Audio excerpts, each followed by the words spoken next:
स्वर्गाचा मंडप पृथ्वीवर पाहायचा असेल तर या मंदिराला नक्की भेट द्या. 48 कोरीव खांब, 92 हत्ती आणि थेट आकाशाकडे उघडं असलेलं छत. कोल्हापूरचं 1000 वर्षापूर्वीचं कोपेश्वर मंदिर. स्वर्गमंडपाचं छत उघडंय जेणेकरून यज्ञाचा धूर थेट आकाशात जावा. 1000 वर्षापूर्वीचं हे इंजिनिअरिंग पाहून डोकं चक्रावून जातं. इथल्या 7 फुटी द्वारपालांचे दागिने आजही कोल्हापुरी साज म्हणून ओळखले जातात.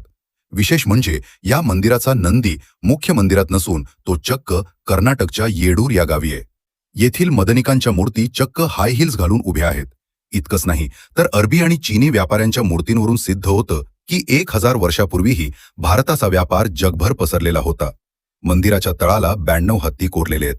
औरंगजेबाच्या सैन्याने त्या सोंडा तोडल्या, परंतु आजही 3 हत्तींच्या सोंडा वाचल्या आहेत.